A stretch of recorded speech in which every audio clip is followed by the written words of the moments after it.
one of these is around £3,000. This is one of the sketchiest things I've ever done. And I've done quite a few sketchy things.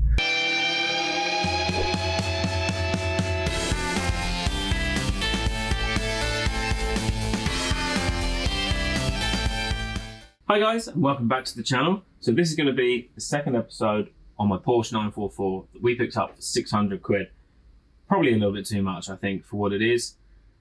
But yes, we got it running in the last video after a massive battle with the electronics. Someone fitted the mobilizer, I didn't realise, and yeah, it took me a while to figure that out. To be honest, probably took me a bit too long to figure that out. But yeah, we got it running, we got it driving. I've moved it about this much, and it's making the worst noise I think I've ever heard a car make. It sounds like someone's under the bonnet with a hammer just whacking everything. Something's really unhappy. I think it's coming from the flywheel, I'm not sure. What we're going to do is we're going to get it up in the air, and we're going to get the starter motor out so we can see into the bell housing, because I'm pretty sure that's where the noise is coming from. And if it is something simple like a loose bolt in there, which is what it sounds like, but I don't think it will be. I don't know why there would be a bolt in there. And we can get some new tyres on it, get it driving, and see whether it's actually worth saving this car. Because it is quite bad. It's got quite a bit of rust around the bottom corners, but it does look like if it was welded up and everything was working, it might actually be quite a half good car. It's only got 90,000 miles on it, which is quite low for one of these. I'm pretty sure most of the stuff is working. The headlights are stuck up. That should be just a simple fix. But yeah, it looks like it was driving one day and then someone just turned it off and left it. So it doesn't look like any parts have been robbed off of it. It's very complete, but it is also very rusty and making horrible noises. So yeah, let's get to it. Let's start with getting this thing up in the air. This is what I mean when I'm talking about rust. It is pretty rusty. I have seen worse, definitely seen worse, and I've definitely welded up worse. And it... To be honest, I think I probably could weld that up. It'll be a lot of work. All I did was kick this. I put my foot through it and went straight through. So, yeah. Let's deal with that in a minute.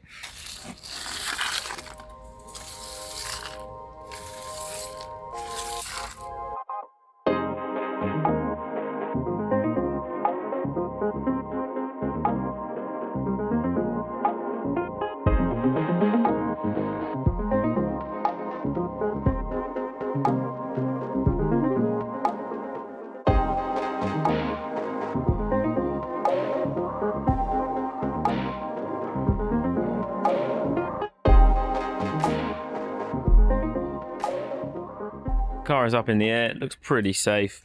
I've got extra axle stands holding everything up, so should be okay.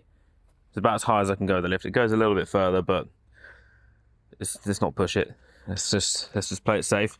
It's enough for me to get under. Haven't been under here yet, so I've got no idea what it's like. All right, what have we got going on? So we are missing the covers for the belts, the balance belt and the timing belt, which is a little bit strange. I'm hoping they're in the car. There was some plastics on the back seat, so I'm hoping that's them. Steering gaiters actually look okay. Radiator looks pretty good, yeah. Everything looks to be okay. The power steering lines look a little bit crispy. I can't see any major oil leaks, which is a very good sign. Some oil up there, which is a very strange place for there to be oil. These fuel lines and brake lines are so notorious on these for going rusty.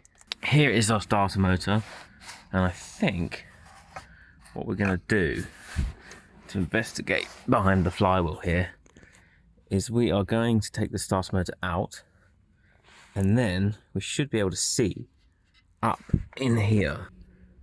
I'm going to have to fire this up and get under here. We have got some crispy brake lines, but I've got to say, rust wise, the front is fine. The back is awful, but the front is actually very solid either side. Let's fire this up and get back under here and see what kind of awful noises we're hearing. Okay, it's running. I'm not sure you're going to be able to hear me over all this horrible racket.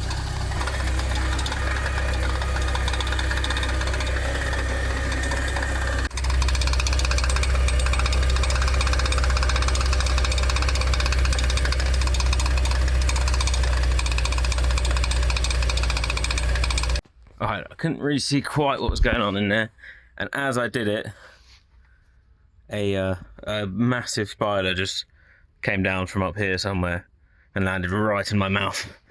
Ooh. Right, the car is now off. See if we can see in here a bit better. The noise is definitely coming from in here. Right, I'm going to whip the starter motor out. This bolt and this bolt. And then we'll be able to see, hopefully, a bit more.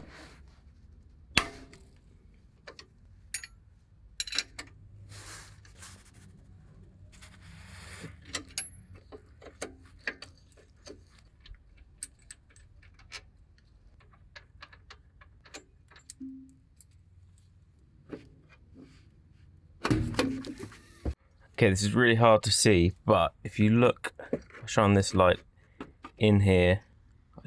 I tell you what, I've got a boroscope, and that will show you. You can just about see all the split rubber in there, but I'm pretty sure the flywheel is completely shredded.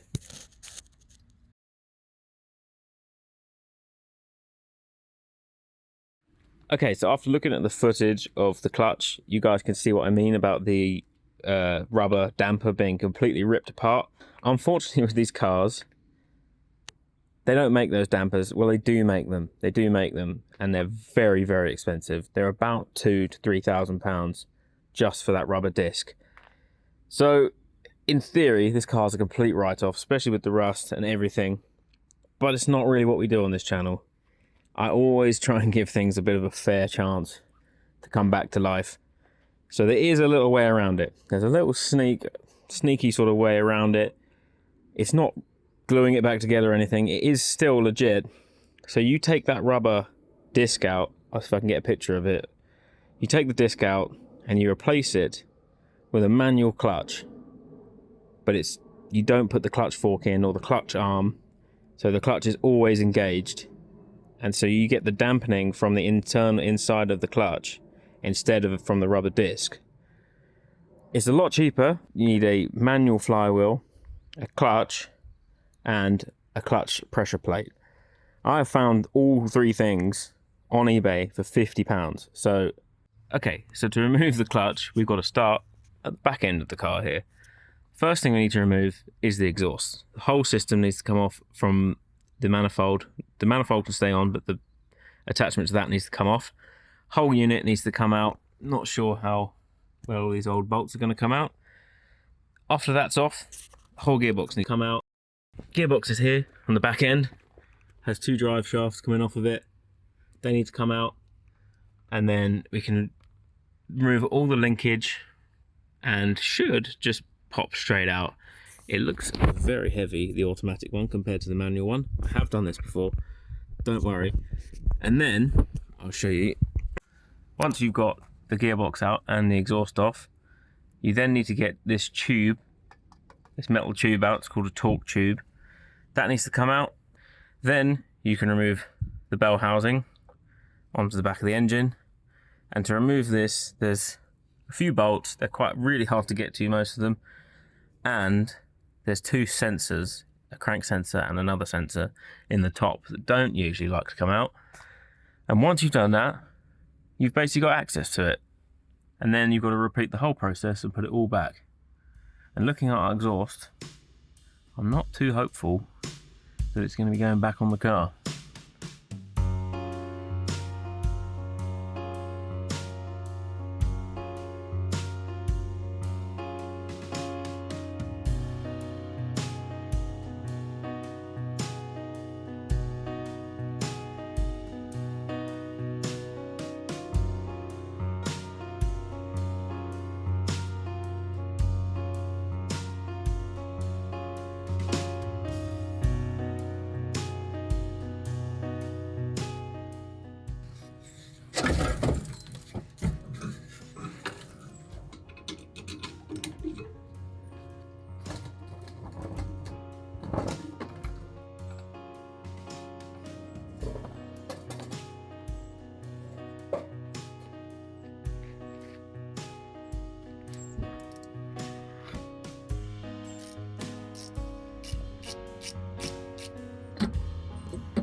Okay, so the gearbox is out of the 944. Next thing to take out is this whole torque tube.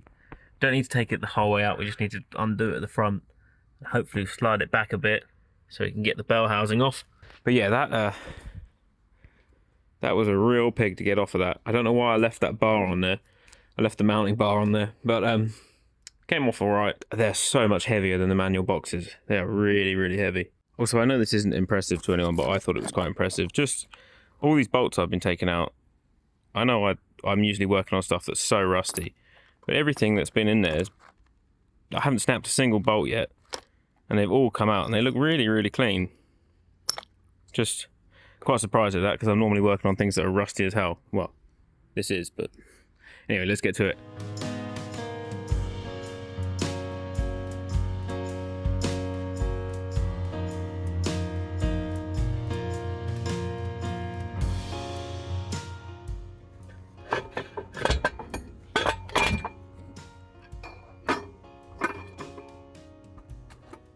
That's the broken bit out. That is the flex plate. You can see they're made of rubber and they just shred themselves. Rubber after, I don't know, 30, 40 years doesn't hold up. What's going in its place is this. And this, unfortunately, is also made of rubber, but I can't see any cracks in it, so I'm thinking that this will be okay. So I've taken the old flywheel out. That's the old flywheel there. So the new flywheel is actually already in the car. This is the old one. This is for a automatic flex plate. And the new flywheel has a shiny surface like this to mate up to the clutch. So this will go on there like that, bolt up to the flywheel and be constantly engaged. So it's just like when you let off your foot on the clutch on the car and it engages, this is just going to be like that constantly. I'm hoping that that's enough dampening for the whole car. This is my best option really, because this is about 50 quid, whereas a new one of these is around £3,000. So 50 quid or £3,000, I think I'd rather pick what I'm doing. The car's probably not worth it anyway. I just want to see if I can get it driving. Huge problem I had getting this thing off is that this sits on here, clamps it onto the spline. Fine, that's just pretty standard. But if you can notice there's a dollop of weld on here. There's a little bug crawling over it as well. And that was welded onto here. I couldn't get this off, which meant the whole spline wouldn't come out unless I removed everything at once. It's taken me about 3 or 4 days to get this thing off. It's been an absolute nightmare. I'm hoping it'll all go back together okay. But yeah, let's start putting the whole thing back together and hopefully we can drive this thing soon. Look at him, he's just going. Loves it.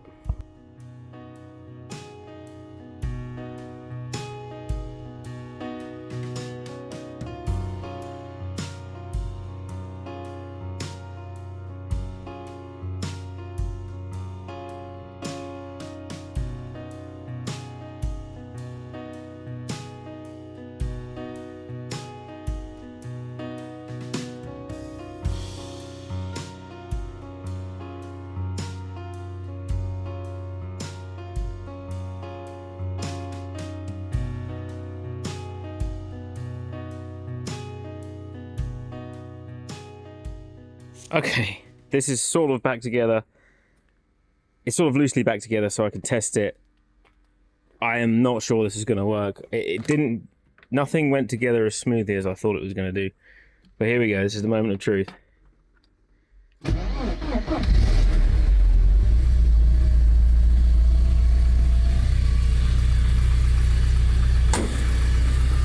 Running.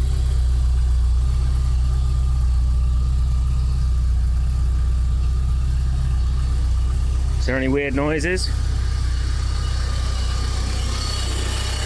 Only the bad alternator.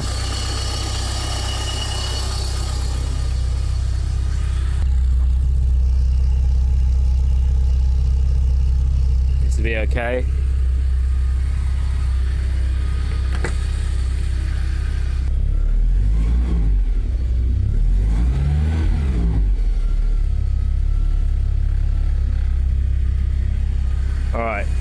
gonna put it in drive or reverse or something.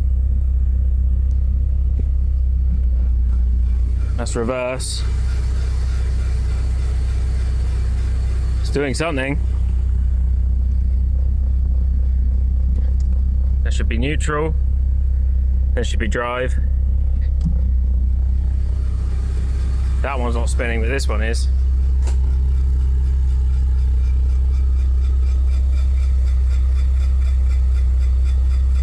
I mean, it's working. It actually seems to run quite happily. The fuel is really old. Let's I think this brake's stuck on again. Let's turn it off. We've got fairly good oil pressure. Doesn't sound bad in here. There's a bit of a burning smell. Yeah, we've got something burning up the front there. Smoke coming. Smoke appearing.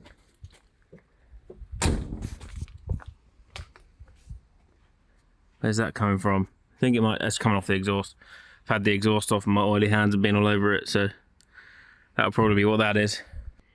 I think we put this on the ground and see if we can move it. Actually move it for the first time. Okay, before we can put this down, we've got to put some new tyres on it because the tyres were absolutely shredded on this car. Actually picked these up off Facebook Marketplace. They're good years.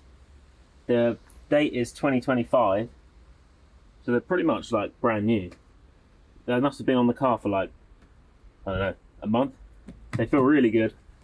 I think they're only about 70 quid for all 4 of them. So yeah, I got my mate to fit the tyres, and he's an absolutely amazing fabricator. If you ever need anything done, I'll put a link in the description for him. I could do this and done, to be fair. But yeah, let's get these on and we can put this down on the ground.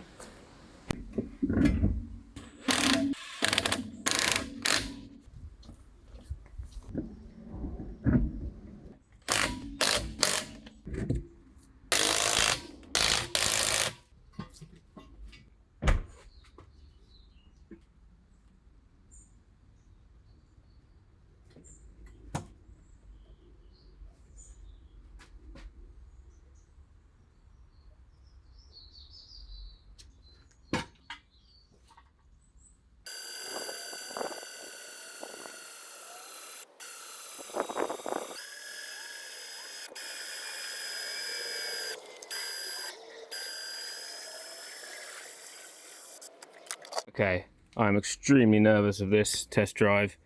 I've got no brakes. I've noticed quite a few, especially this side, there's a brake line that's leaking. There's nothing on the pedal whatsoever. So driving an automatic car with no brakes, probably not a great idea. Let's see how far we can go. See if it starts.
This is one of the sketchiest things I've ever done. And I've done quite a few sketchy things. So I've got no brakes. So I've got to basically put it in drive. The car starts moving. If I put my foot on the throttle, it does seem to drive. But I can't stop unless I whap it back in neutral. But this is this car's first drive for 20 years. It is making some strange noises, but it is moving, unbelievably. Okay, so I've had to just put it in neutral there so I don't go into the main road. Let's just go down here, neutral. See if we can roll down here. Just a bit more drive. Okay, and whap it in reverse.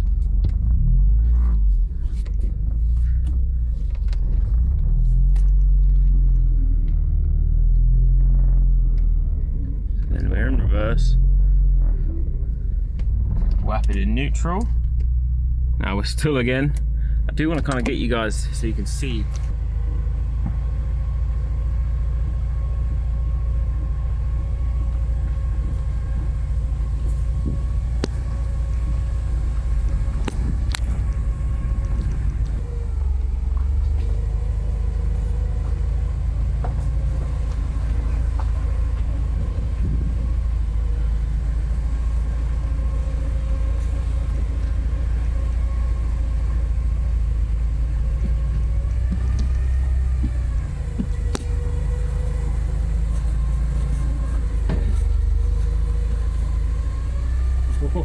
That was close. That was very close. Alright, let's pop it forward a little bit. It does roll okay. Now. Yeah, it's rolling pretty freely, so I've just chuck it in drive for a second. It does roll, keep rolling forwards.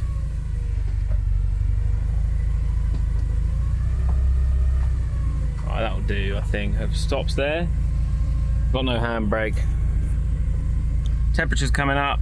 Let's see if this thing overheats. There is something quite noisy on this belt, and like you guys say, I should really change it. But I think the thermostat's just opened, so yes, the radiator is now starting to get hot.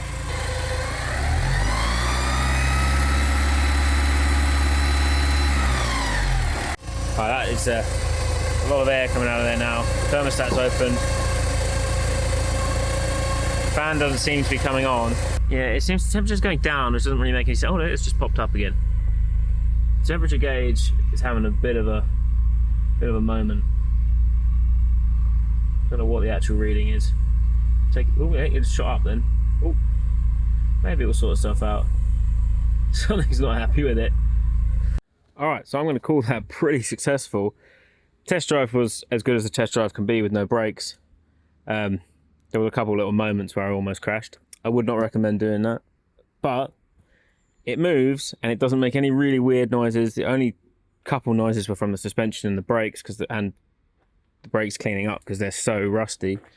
That was the only real noises I heard. Obviously, I only got it to about 5 miles per hour, so can't really. It's not a really good test.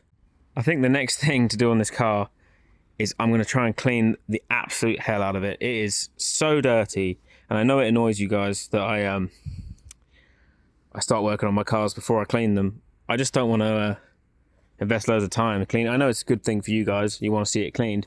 I don't want to invest loads of time cleaning them to then find out they're not actually fixable. To be fair, this car should not really be fixed, but we're here, we're doing it.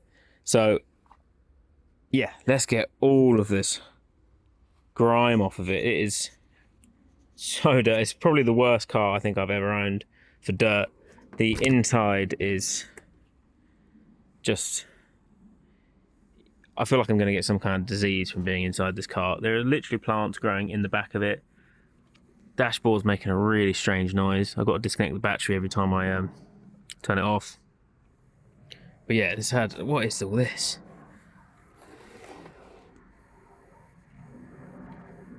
snails and slugs and God knows what. It is nothing's damaged. Nothing is like really badly damaged, so I think it's going to clean up quite well. The roof's not in good shape. We need to fix that because that's leaking. Because if we clean the interior and then it just goes back to being leaking again, that'll be really annoying. But I think it will clean up. It's just really, really grimy. All right, so I'm going to save the cleanup for the next video. This has taken me a very, very long time to do this, and it's not really a proper fix. It's a bit of a bodge. But if anyone's got any good like suggestions on what to clean this with, what would get all that grime off, because I always struggle to find a good product. So if anyone's got any good suggestions, I would really appreciate that. Once we've got it all nice and clean, I'm probably not going to move it from this location, so I will change the cam belt once I've cleaned it all, jet wash under the bonnet, just make it a bit nicer to work on under there. He says after he's just had the whole gearbox and everything out. But yeah, get that all cleaned up, change the cam belt, have a look at see what's making that weird whining noise. The water pump seems to be working, so I'm always a believer of if it's not broken, don't change it, but I know they're run by the cam belt. But yeah, if you're liking this and you want to see it back to its former glory, nice and clean, driving on the road, then subscribe. I'll see you guys in the next one, which I think is going to be getting that MOT'd, which is very, very soon. See ya.